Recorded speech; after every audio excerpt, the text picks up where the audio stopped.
Unity.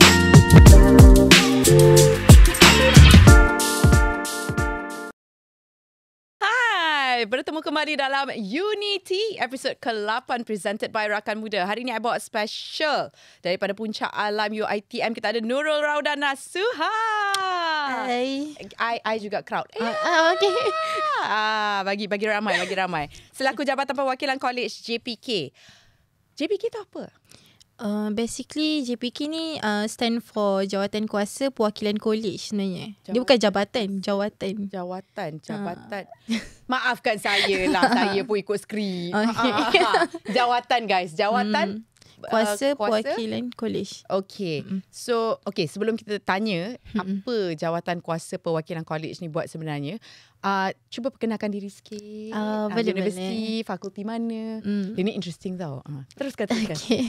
Okay, my name is Nurul Rauda Nasuha binti Razak. And mostly student akan panggil saya JPK Rauda lah. Oh, wow. Kena ada JPK Rauda. Macam tu. Okay. Saya dari Universiti Teknologi Mara UiTM Puncak Alam, and saya daripada Fakulti Pendidikan in Science Chemistry. Awak dah tahun keberapa bila awak graduate? Alamak, saya baru second year. Tapi nanti awak graduate, awak ambil tuition tak rasa-rasa? Untuk nak ajar budak-budak chemistry. Before dapat posting tu, kita akan cubalah cabang-cabang lain. Ya, jadi kalau korang rasa anak korang nak duduk untuk chemistry, dah boleh book sekarang. Sekarang buat tak? Kalau kata orang nak hire, you buat tak? Ada rezeki, ada masa, kita boleh buat. Macam tu. Kita buat dia, dek. Bukan dia buat kita. Okay, apakah itu Jawatan Perwakilan College? Oh, macam pelik orang yang tulis ni. Kat title dia jabatan, kat bawah dia jawatan. Okay, tak apa, teruskan. Okay, so Jawatan Kuasa Perwakilan College ni mostly dia akan berperanan dekat college lah. So jadi apa-apa aduan mostly kebajikan student dekat college, kalau transportation nak pergi college ke fakulti, kita lah yang akan ambil cakna juga benda tu. Okay. Maksudnya macam kita yang akan suarakan perkara-perkara tu kepada MPP apa semua untuk kita naikkan kepada pihak atasan. Okay, so korang beza dengan MPP? Beza kami hanya berkuasa dekat college lah. Kalau MPP dia overall. Dekat fakulti, dekat the whole UiTM. Kalau macam korang? Lah.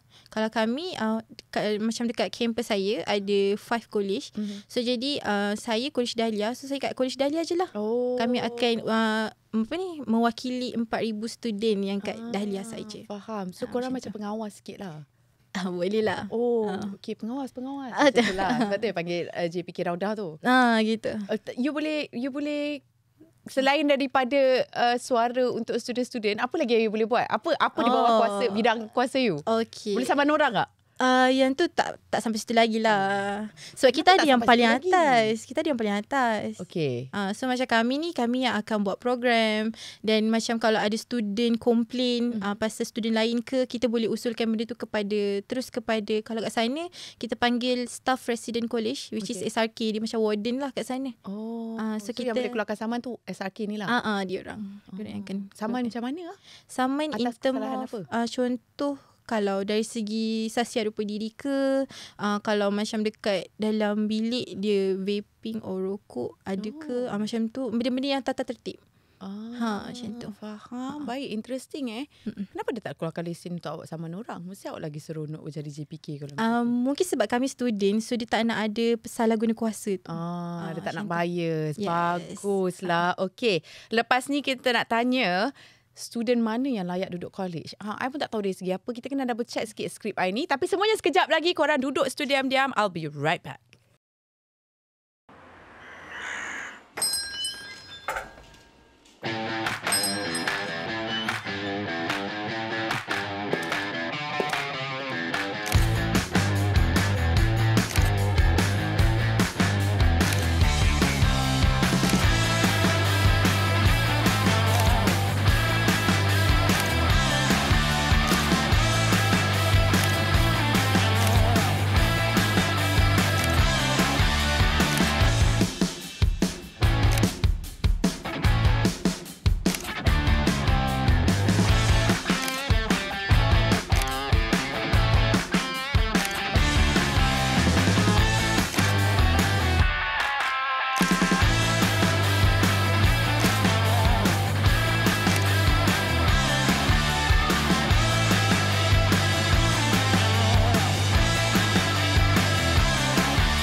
Kembali lagi dalam Unity episod ke-8 presented by Rakan Muda. Masih lagi di sini bersama dengan JPK Rauda. Kita nak tanya pasal kampus lah. Sebab baru I tahu tadi, sebenarnya SEM 1 je yang student layak duduk college lah. Lepas tu, it depends on what untuk dia orang nak layak duduk college lebih daripada SEM 1 tu. Okay, so kalau dekat UiTM, mungkin dekat college lain mungkin berbeza. College saya tak ada istilah-istilah ni dulu. Sebab kalau UiTM kan dia ada kampus kecil, kampus besar. Oh yeah. So macam kalau kampus Puncak Alam ni, dia one of yang besar lah. Okay. So student dia lagi ramai. Okay. So kalau mana yang kampus kecil, dia orang tak payah pun compete each other untuk dapat tempat dekat college. Sebab tempat tu dah tersedia. Sebab dia kecil kan. So macam contoh, dekat sini UiTM Dengkil. Yang kat situ, siapa yang masuk confirm duduk college 2 SEM tu. Tapi 2 SEM je. So macam ada juga contoh macam diploma kampus Rembau tak silap saya. Tu pun dia tak ada nak compete sangat untuk merit. Kalau macam dekat kita ni yang ramai ni, dia macam kriteria utama dia merit. Okay, macam mana nak dapat merit tu? Macam mana? So yang tu kena ikut program lah. Kita ada 2 type of program. Satu program fakulti dengan program college. Okay. So merit pun ada 2. Untuk fakulti dengan college. Nilai dia berbeza. Siapa yang nak jot down ni semua ni? Ambil pula dia orang. Kita ada sistem. Nanti sistem yang akan generate benda tu lah. So macam college, point dia 0.75. Kalau fakulti 0.25. So ramai yang akan kerja yang 0.75 tu lah, sebab lagi cepat nak naik merit dia orang. Okay, so berapa banyak bila dah 0.75 tu, so you pun boleh stay lah. Kalau banyak, dia ikut purata masa SEM tu berapa paling banyak. Dia tak ada minima dah. Okay. Kalau dulu mungkin adalah yang dengar macam 15 merit, 12 merit dah boleh dah duduk kat college. Ada yang 7 merit dah boleh duduk dah college. Tapi kali ni sebab student sangat competent to each other. So jadi sekarang yang paling tinggi merit kita boleh kejar sampai 50. Satu SEM? Yes. It's very big number lah. So macam kalau kita nak bahagikan dengan 0.75 pun 60 lebih program diorang join. So macam a bit impossible untuk seorang. Yes. Itu isu dia tu. Okay, so macam mana? Itulah kriteria untuk you nak stay lebih daripada satu SEM. Yes. Ada tak orang yang memang stay the whole entire? Ada. Kalau dia jenis yang ni yang confirm yang confirm, kalau dia ada macam penglibatan dengan any jawatan. Kalau dia masuk JPK, MPP, lah, awak duduk free lah. Yes. Sampai habis course. No. Kita JPK kita ada kontrak 2 semester. So after 2 semester kita kena renew balik lah. Kalau nak sambung. Okay, so kalau nak renew tu apa kriteria dia? Kita akan still ikut interview untuk jadi JPK so, balik. Kalau dapat, kalau you dapat lagi lah 2 SEM. Kalau tak dapat, sadaqallahul azim lah. Kita kena compete juga. Faham. Okay. Ni satu benda yang I mungkin tak tahulah kot. Sebab selama hari ni, I ingat kawan-kawan I yang belajar kat UiTM semua yang dapat. Sebab diorang selalu cakap tau, kita orang kena duduk college first SEM. So I always assume it's for free. No. Tak Tak, ada bayaran. Okay, berapa yuran dan kos? It depends on berapa orang dalam bilik. Macam contoh dekat kampus kami, majority college semua 2 orang per bilik. So harga dia selesa. Yes, harga dia RM420. Yes, itu sebulan ke semester. Kalau nak cakap tu dah macam sewa bilik ni. Kan, tak. Dia satu semester tu 420. Tu kalau 2 orang. Bagi 6 bulan kan satu SEM? Okay lah, RM70 sebulan. Betul? Yelah. Boleh dah. Lepas tu? Kalau macam awak ni chemist tau, awak kena betul. Ya, betul. So jadi kalau macam contoh dia ada macam 4 orang, kan ada kampus yang 4 orang dalam satu bilik. Tak tahu. Tak tahu. Okay, bilik paling selesa kira minimum pack satu bilik is 2. Tak, 2 ada orang. yang 1. Wah, kelas. Ada kampus yang siapa? ada 1. Yang tu tengoklah UiTM mana, sebab kalau kat kampus kami tak ada. Kami semua tapi ada lah UiTM yang ada kampus untuk seorang. Yang tu harga lain lah, lebih lah. Tu lebih sikit lah. Okay, kalau macam tu berapa? Kalau macam yang saya tahu 2 orang 420. Kalau 4 orang 200 something. Kalau 6 orang lain. Kalau 8 orang lain. Maksimum 8? Ada 8. Yang tu pun saya baru survey and then dapat lah. Ada juga yang 8 sebenarnya. Tapi Puncak Alam tak ada lah? Puncak Alam tak ada. Puncak Alam paling minimum 2, maksimum? Tak ada, semua dua. Oh, sangat selesa lah. So yang satu, okay, since dia berbayar kan, so siapa yang duduk yang campus yang ada boleh duduk seorang tu, kalau dia willing nak bayar, dia boleh duduk tak? Tak juga. Still tetap pada credit score dan merit. Yes, it depends. Kalau macam saya cakap tadi, credit score. kalau dia campus kecil, mungkin dia tak ada pun compete for the merit. Itulah. Selesa sungguh korang ni. Okay, yuran dan kos lah. Tu selama mana yang korang boleh duduk dekat kampus lah. So kalau 2 sem lah kan. Kalau 1 sem. Okay, kriteria lain yang membolehkan student tu untuk stay dekat college. Selain daripada tu, selain daripada you ada jawatan, selain daripada merit. Kalau untuk UiTM, kami still consider about B40 lah. Merit dan B40 tu still consider. Tapi setakat ni based on this semester, kita memang fokus on merit only. Tapi macam college kami, dia OKU friendly juga. Maksudnya student OKU dia ada penempatan dia sendiri. Itu tak payah compete jugalah. Dia memang. Tapi OKU pun mereka still kumpul merit. Itu yang kami itu bagus lah kan. Tapi in terms of penempatan tu, memang diorang dah ada allocation untuk OKU student lah. Okay, baik. Bagus lah consider juga. Ada tak pernah yang kena halau sebab tak bayar? Yang tu tak ada lagi. Tapi bagus. Student itulah, kami akan suruh juga student bayar. Okay, tapi kalau dia duduk jauh macam mana? Duduk jauh. Okay, kalau duduk jauh and dia tak dapat college, kita sebenarnya bukan jawatan kuasa perwakilan college sahaja yang ada. Kita juga, kalau siapa yang duduk luar, kita akan panggil dia sebagai non-residents. Okay. Mereka ada jawatan kuasa lain. Jawatan kuasa perwakilan non-residents. Okay. So mereka yang akan bantu student-student ni untuk catch up mana rumah sewa yang terdekat. Okay. Diorang dah ada sediakan dah kawasan-kawasan, zon-zon mana yang memang student akan duduk kat situ. Tapi harga akan lain lah kan? Tak sama lah dengan macam harga kat college. Yes, kan? Dia akan berlainan. Tapi apa-apa kita boleh refer dekat mereka lah. Mereka akan bantu sebenarnya. Untuk student-student yang nak cari rumah sewa ni. I baru tahu. Kiranya dia tak adalah terawang-awang kat luar tu seorang-seorang. Saya fikir jugalah kan. Dah lah datang jauh-jauh belajarnya. Nak balik pun tak boleh. Mungkin sebulan sekali kan. Ataupun 1 sem sekali. Itu pun kadang tak balik pun. Betul. So macam mana? Diorang nak duduk mana?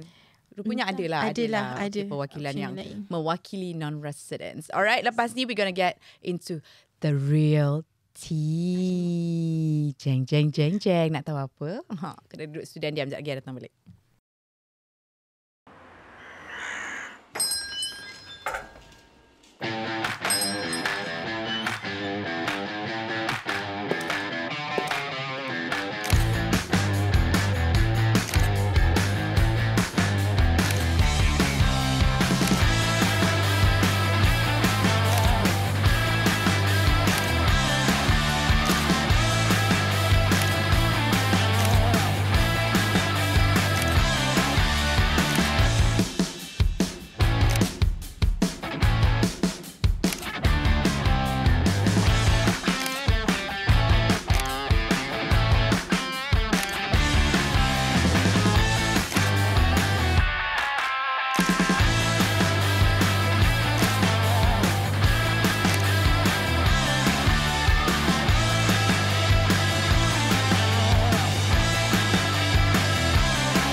We are back dalam Unity episod ke-8 presented by Rakan Muda. Masih lagi bersama dengan JPK Rauda.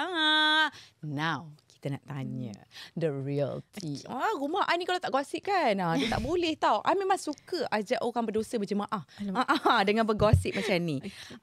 Culture kat college ni. Okay, sebab you cakap kan kena bayar apa semua kan. Lepas tu ada je macam, mungkin masa mula-mula dia masuk tu, penempatan tu kan tak boleh pilih kan. Dia betul. Random kan. Lepas tu dah berkawan lepak pula. So dah tak erti nak balik pula. Culture menumpang bilik kawan ni. Okay, dia macam ni. Kalau untuk sekali-sekali tu boleh. Tapi untuk bermalam sekali tu tak boleh lah. Itu dia dah bermalam lah. Tinggal sekali dah. Dia dah memang bermastautin kat situ. Itu akan diambil tindakan. Maksudnya if dia ada rakan serumah kan. So kalau ada report, kami akan ambil tindakan lah. So kalau tak ada report, selamat lah. Mungkin akan ada spot check. Ada ke korang buat spot check ke? Boleh. Kami akan buat juga random lah. Random time. Wow, macam kat sekolah lah. Check back bawa telefon ke tidak. So ada tak yang you pernah jumpa kes-kes yang macam diorang tak dapat dah pun? Sam mungkin sem first tu kan. Lepas tu sem kedua tak dapat pun. Tapi dia masih lagi kat dalam tu. Sebab macam contoh I lah. Macam, Rauda. Kita sukalah duduk bilik awak, Rauda. Lepas tu you pun macam okay je kan. Pasal apa macam like tak tea nak balik. Okay. Selalunya sebelum-sebelum ni tak ada kes yang macam ni. Tapi kadang-kadang yang masa awal tu, yang waktu mendaftar tu, orang dia tersalah bilik. Lepas tu dia dah ambil dah tempat orang lain. So orang lain tak boleh nak duduk situ lah sebab dia dah letak barang dia.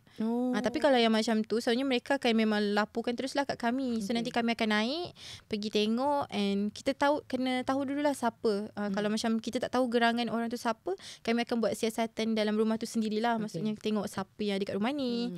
So daripada situ kita dapat tahu dah siapa student tu. Okay, siapa kalau konsep yang swap, contoh kan macam I cakap penempatan tu random.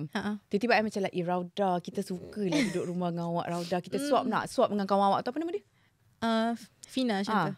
Contoh Fina dengan you mula-mula. Kita dah kawan-kawan, kita dah pergi kelas sama-sama. Macam Rauda, I tak suka tau sebenarnya roommate I tu. Lepas tu kita macam suka-suka hati swap sendiri dengan Fina. Tak boleh. Pernah tak?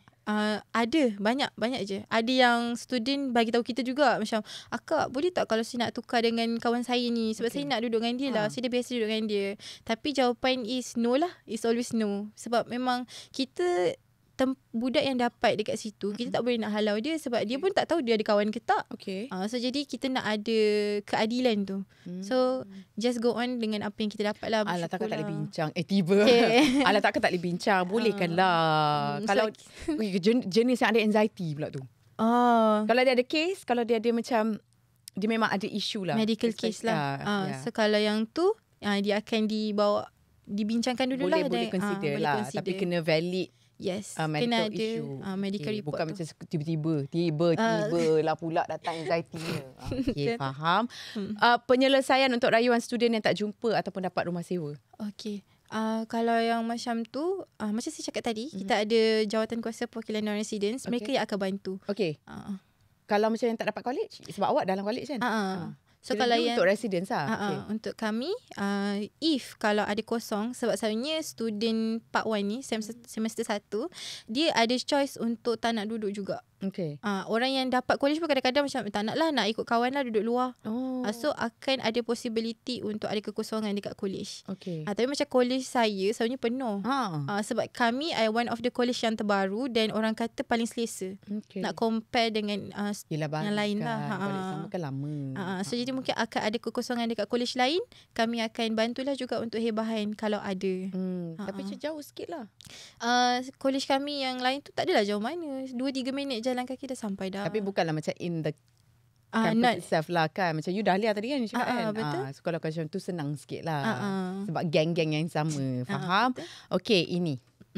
Cerita pasal bangunan lama, bangunan baru ni. Ada tak experience benda-benda seram? Mystical? Kalau nak kata tak ada tu, aku yang macam pelik lah ni. You pernah tak ada experience sendiri? Give me the tea, girl. Okay, macam my past experience when semester lepas, ada satu petang ni, kami dapat call. Petang pun boleh. Petang dia buat kerja. Betul. Betul tak bertauliah lah. Hantu kat puncak alam ni. Lepas tu? Petang tu dapat call daripada unit pengurusan kan. Rauda, boleh tak datang sini sekejap? Ada student ni, dia tengah meracau-racau macam tu kan. Berani pula awak. Saya tak ada that ilmu lah untuk ubat-ubat. Tapi you kenapa? Because Ustazah. sebab kita je fikir. Kita kena juga. Turun juga. Sebab kat situ mungkin yang merawatnya lelaki. So jadi kita yang girl ni yang kena pegang dia. Macam tu lah. Teruk ke dia meracau? Time tu kebetulan ada 3 student serentak. Dia macam ni, first tu nampaklah one group ni seorang. Lepas tu tiba-tiba ada seorang lagi ni, dia kata dia kena.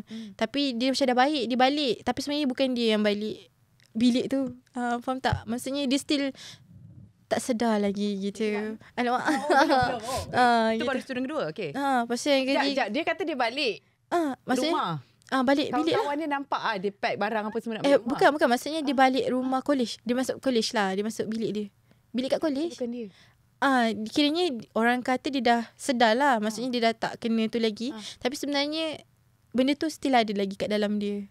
dalam badan balik dia. tu bukan dia lah. Bukan. Lepas tu dia kena bawa balik lah. Kawan dia bawa balik datang ke pejabat untuk inilah diubat. Okay, lepas tu dia soal lagi. Tapi ni semua jadi serentak. Cuma dia different cases. Okay, lepas tu yang last tu. Last kali tu dia memang meracau, dia datang. Tapi dia bila once dia duduk tu dia diam. Dia buat muka. Macam tu je lah. Tapi setakat ni tak ada yang very critical lah. Tu je biasa-biasa je. Weh. 3 serentak petang pula tu. Yang kes malam-malam tak ada? Kes malam-malam sebelum-sebelum ni ada. Tapi bak kata SRK lah. Kita punya staff resident tu. Selalunya kalau kes-kes malam ni kita hantar hospital je. InsyaAllah baik dah. Hospital? Yeah. Hospital apa? Sebab kita tak tahu sama ada orang tu betul-betul ke main-main. Sebab ada some student yang dia nak gain attention only. Faham tak? So macam bila sampai tu kalau doktor saya dah baik. Kan ada yang macam tu. Sebab apa tak takut kena inject? Takut jarum. Macam tu. Baik pula. You sendiri pernah tak ada experience mystical ke, pergi toilet ke, tiba-tiba macam jeng.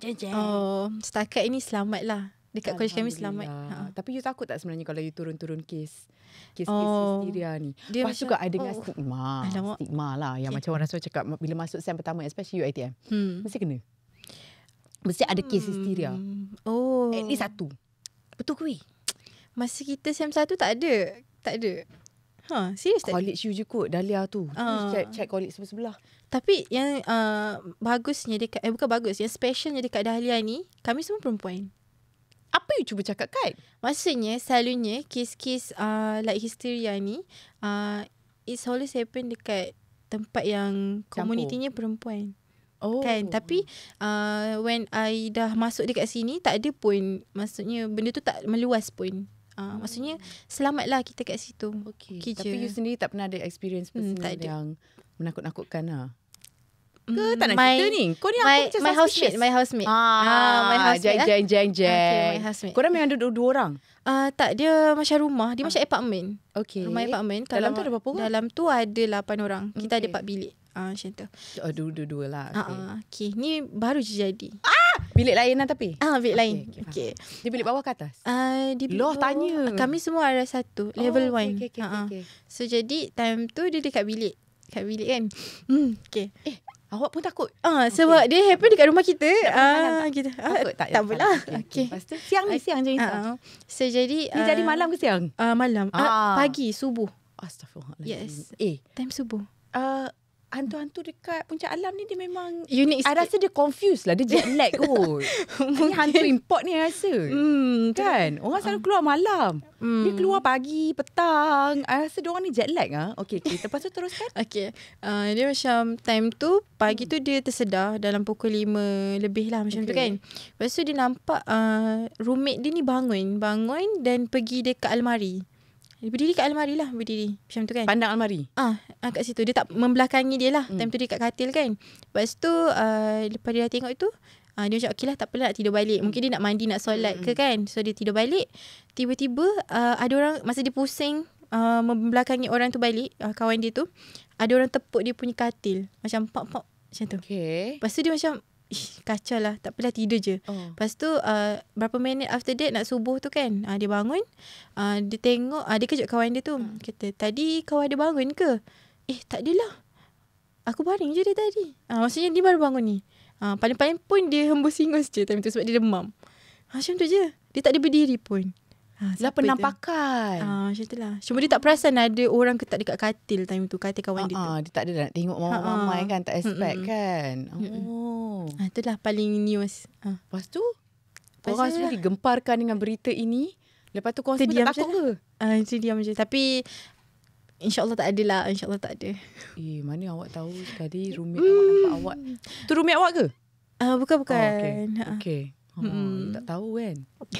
Wih, scary ke betul ke ada hantu makcik karipap? Alah, tu mitos je. Tu kalau kat asrama banyak lah. Yelah, tu I tanya. Kalau tak tahu kita tak pernah duduk asrama. Saya selalu dengar macam especially kan. Tingkap. Semalam pula di Pavali mana tu ada orang menjual karipap ke? Tak ada. Tak ada Okay, korang semua duduk arah satu. Itu dia cerita-cerita. Tapi kampus lelaki ada tak kes-kes macam ni? Sebab you cakap selalunya kes-kes histeria ataupun mengacau ni jadi dekat kampus yang semua perempuan. Kampus lelaki pernah tak you dengar cerita macam adalah dia orang mengacau ke? Setakat ni tak ada. Diorang memang bising sendirilah. Bukan bising. Diorang lah hantunya. Okay, faham. Okay, baik. Alright, lepas ni sebenarnya kita dah sampai ke penghujung. Saja je nak korek-korek cerita mystical. Nanti insert bunyi-bunyi. Okay. Lepas ni kita nak tanya suggestion. Sebab dia JPK betul. Sebab dia JPK kan, kita nak tanyalah suggestion. Sebab dia dah nampak macam-macam kes dah. Semuanya kejap lagi korang duduk studio diam. I'll be right back.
We are back untuk Unity episod ke-8 presented by Rakan Muda. Sebenarnya kita dah sampai ke penghujung, tapi of course lah, takkanlah penghujung tu nak suruh balik kan. Mesti kita nak minta sepatah 2, 4, 3, 5, 6, 7 kata. Ya.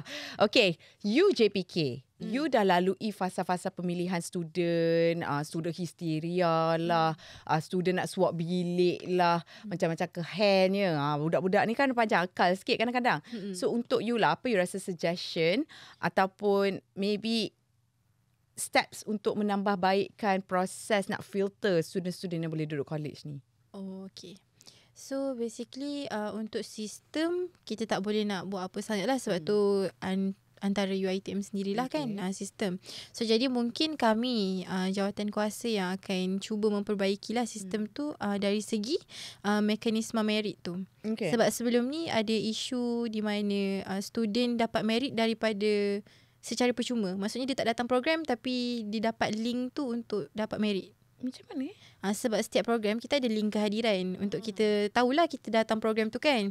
So jadi ada student yang buat bisnes menggunakan. Wow, pandai. So jadi disebabkan itulah adanya merit sampai 50 dan sebagainya tu kan. Saya nampak orang-orang yang buat dekat kat dalam kawasan kita ni. Betul. Jiran sebelah I tu. Dia memang naughty sikit. Rasanya dia lah tu student tu. Macam kena pula. Masa you cakap tu dia macam dengar pula. Okay, dia lah tu. So mungkin dia yang ketua bisnes tu, dia yang turun-turunkan agaknya. Mungkin lah kan. Okay, teruskan. Dia buat bisnes. Saya pandai tu. So jadi yang tu untuk kita nak elakkan tu, kita lagi ketatkanlah sistem nak pemberian merit tu. Mungkin macam jangan ada bisnes tu macam maksudnya student tak boleh hantar link link tu. Link per person lah macam tu. Yes. Kita more kepada physical punya register lah setakat ni. Macam lagi senang nak filter kan. Lepas tu lagi satu saya perasan benda ni dah applicable dekat college-college lain, which is ada list blacklist. List blacklist tu which is untuk student-student yang ada buat masalah lah tata tertib. Kiranya nama dia tu dah auto blacklist lah untuk dapat college. So memang tak boleh apply langsung. So jadi mungkin tu pun boleh ketengahkan juga. Selalunya yang blacklist tu masih diberi peluang untuk memohon ke? Kita akan buka permohonan juga. Tapi in term of dia dapat ke tak tu. Tapi selalunya dapat juga ke? Macam sekarang ni masih dapat ke? Kalau macam dekat Dahlia setakat ni kami tak ada lagi sistem blacklist tu. Tapi dekat college lain ada. Okay. So you nak start dekat Dahlia lah. Okay, baik. Inisiatif lain yang student boleh check out kalau tak dapat college? Inisiatif lain? Datanglah program kami macam tu lah. Sebab kita support each other juga. Kita penat untuk program, mereka datang untuk dapatkan sesuatu juga kan. So win-win lah. Win-win situation. Dapat merit. Yes. At the same time dengar lah apa yang kita orang buat. Inisiatif korang lah untuk student-student lain. Okay, faham. Future plans. Future plan. Bosan lah cerita-cerita JPK ni. Future plan you. Your personal future plan. Okay, kalau yang tu setakat ini tak ada lagi inisiatif untuk menyambung. Sebab cukuplah dengan apa yang ada, kita bagi peluang kepada yang lain lah. Macam tu. So sekarang ni nak fokus kepada study je lah. Sebab nanti bila dah next semester tu dia lagi heavier kan. So lagi banyak yang kita kena fokus on my field lah. So jadi daripada situ mungkin slowly belajar untuk create something else, which is kita bakal future teacher. Kita tak semestinya fokus on teaching. Kita kena ada lagi field-field lain yang bantu kita. Contohnya macam business ke. And awak lah, awak tak nak sambung jawatan JPK ni kan? Awak lah pula buat business tu. Tak boleh. Awak internal lah. Nampak tak? Aku ni memang patut lah tak duduk dekat college yang ada benda-benda ni. Rosak kejadian. Okay. Business field, contoh macam berniaga lah. Sama ada berniaga ataupun mau kepada skill punya, macam apa ni, tutor. Kita gunakan apa yang kita ada, bakat yang kita ada. So macam my parents pernah cakap, kalau boleh fokus juga on something yang melibatkan teknologi, AI, apa semua tu. Sebab benda tu sekarang tengah meluas lah orang kata. So yang tu kita kena kuasai dululah. So apa yang you akan buat kalau kita cerita pasal teknologi AI? Like what do you think skill set that you can gain from that? Macam apa yang kami pernah belajar dekat ni lah course saya Edu ni, kita akan cuba untuk create something macam website or any apps yang membantu student sekarang untuk menjadi lebih baik. In term of pemahaman diorang dalam setiap subjek yang diorang ambil. Bagus lah awak ni. Nampak dah, saya dah nampak ciri-ciri sebagai seorang guru di situ. Okay, nak book dia untuk tuition boleh kan? Pandai lah kau cari dia. Instagram apa boleh share? Instagram private tak? Private lah. Private lah. Okay, buat masa sekarang masih lagi private. Tapi boleh je approach kalau you rasa you nak mencari tutor yang boleh membantu you during cuti SEM especially. Boleh je reach out kepada JPK around. Cari dia dekat Puncak Alam College Dahlia. Okay, boleh. But for the time being, terima kasih memberi pencerahan selaku JPK UiTM Puncak Alam. Dan kita akan bawakan lagi student-student college, uni dalam Unity di episod yang akan datang. Thank you tau datang rumah I borak-borak. Rumah I tak ada kes hysteria lagi. Tak tahulah kok kalau maid I sekejap lagi kena kacau ke. Salah buat teh ke, I tak tahulah kan. Dia ambil teh ni kat mana ke, salah ambil ke, kita tak tahu. Tapi kalau ada, I call you. Okay, but thank you so much datang rumah I. Dan untuk korang semua dekat rumah, kita akan bawakan guest-guest lain. So kita bertemu dalam episod seterusnya Unity presented by Rakan Muda. Bye-bye.